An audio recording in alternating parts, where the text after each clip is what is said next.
For decades, we've been powering our appliances in our homes with coal, natural gas, solar, wind, and even diesel like this power plant behind us. But there's something else keeping the lights on: batteries.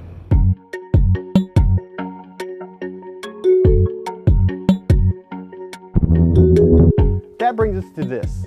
Tesla and Kauai partnered to build a 13 megawatt solar farm. Now it fills about 45 acres. Now all that solar energy, it's going to fill these. These are Tesla power packs. It's 52 megawatt hours of energy that Kauai will be able to use to power its houses at night. The entire state of Hawaii has committed to a 100% renewable future for electricity generation. Kauai is leading the pack. We live on an island, we live in paradise. This is one of the most beautiful places on the planet. During the daylight hours, prime sunlight hours, with all the solar that's going on, we're hitting 97, as high as 99% renewable penetration. So we realize that we can't keep adding more solar because it's just going to be creating curtailment, and that's going to really hurt the economics. Because electricity demand tends to be very smooth throughout the day, but renewable energy production depends upon the availability of the solar resource or the wind resource, which can be extremely intermittent throughout the day. That's going to have to be met with storage. And so the challenge is not generating energy, because we can do that. The challenge is being able to capture that energy and then really being able to deliver it when the consumer needs it. And this project does that. We're here at the Tesla solar facility coupled with energy storage here in the island of Kauai in Hawaii.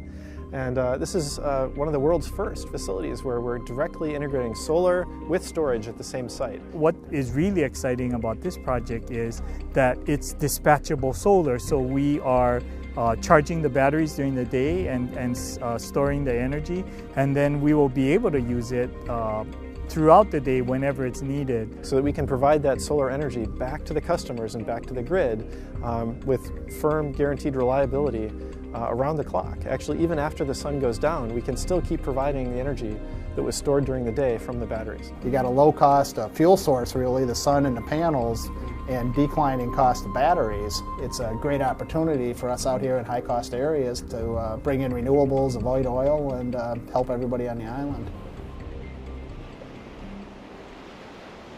Storage, to the extent that you're going to have these very aggressive renewable energy goals like California has. California has essentially a 33% renewable portfolio standard by 2020 and a 50% by 2030. California also has a storage mandate, which is mandating the 3 investor-owned utilities in the state have at least 1,300 megawatts of storage capacity, which I think is certainly a start. But to find out, greater amounts of storage, that really is going to depend on the economics.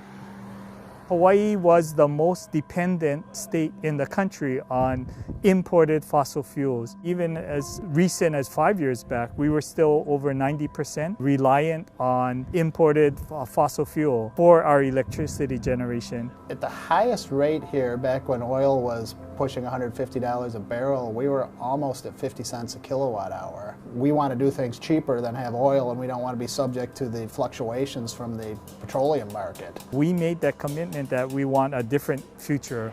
We want to be isolated from foreign fuel market prices, and we wanted to create jobs here. Well, the big movement on Kauai's energy grid was in 2002 when the cooperative was formed here. It's one of the newest co-ops in the country. It's owned by the people. So the consumer controls the company. So the community not only embraces the commitment to 100% clean renewable future, but it is the shareholders that are part of that equation.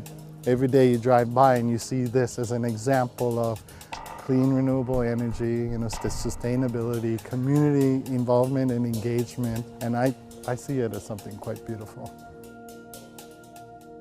Energy storage is a transformational technology for the grid. It's one of the most interesting, I think, advances for the grid in 100 years.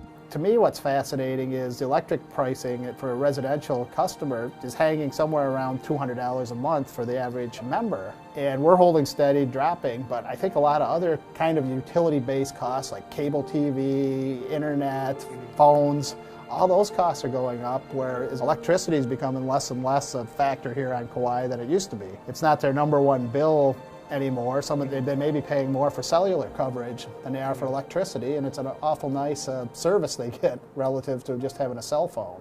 Without storage, you can only have so much because you need to have instantaneous matching between the loads and the generation. But with storage, we can break that, and we can suddenly have things like solar panels that can provide ultimately maybe all of the electricity that the grid needs. And it allows the whole grid to operate much more efficiently, much more economically. You don't have to have oversized generators and oversized wires everywhere to deal with the peak demands that only happen a brief period of the time. A lot of utilities, I think, are realizing the importance of this technology, and whether it's storage plus solar or both. I think every utility around the world is realizing this is going to impact their business model and wants to learn a lot about it. One of the big question marks in all of this scaling renewables is, suppose we have a 1 week long period where it's cloudy every day, we don't get any storage, what happens? How long can we last with the storage? And I think that's where Hawaii can teach the rest of the world as well as the United States is, what kind of storage do we need to be able to make it through these periods where we're not getting any renewable energy? How much storage do we need for redundancy? What other mitigating measures can people take? Now, island grid, subject to lengthy rain or storm events, we're probably never going to decommission our plants because we want them there for emergencies. Or we had a period 10 or 12 years ago where it rained for 40 days and 40 nights here, and the biblical rain, and I don't see that we're ever going to have enough battery storage to cover a very long period like that. So you got to have conventional generation as backup. Really, it makes very little sense to invest in storage unless you are really serious about renewables and scaling up renewables. We need to build a lot of products. We need to ramp up our ability to build more battery packs, and we're doing that very quickly. But today that still is our limitation, is how many we can actually build. We already have a way to store energy in a regime where we're not interested in only using renewable resources. It's called don't burn the fossil fuel. The important thing to remember about storage, even if the energy is coming from a renewable unit, is that it's the reverse of a battery charger, is that when you're charging something, in order to put that into the battery, some of the energy that you're trying to put in the battery is lost through heat. That means that you're getting less than the total amount of energy that you attempted to put into that battery. So whereas in the case of storing the energy as fossil fuel, you're just not burning the energy, so there's no real waste of the energy in heat. It's just not being burned. There's a lot of customer interest and a lot of different demand coming from all around the world. We're trying to scale up as fast as we can to meet all that, but right now that still is a challenge.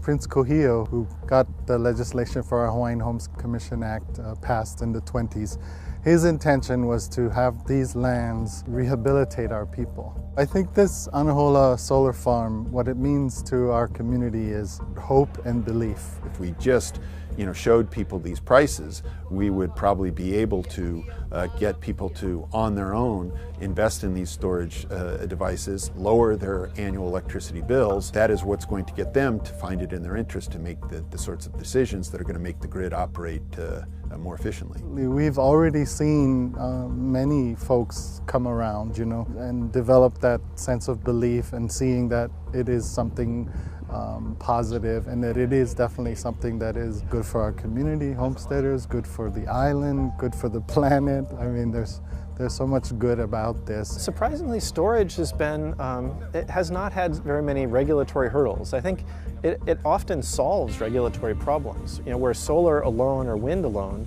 may often, be a bit more controversial because it puts a burden on the grid. Storage solves a lot of those problems. Everyone talks about the housing and the farming, but there's more than that. There's also mercantile and community economic development. So this project, it represents to me the hope and belief in us doing exactly that. This can be an example of what more we can do as a community in community economic development.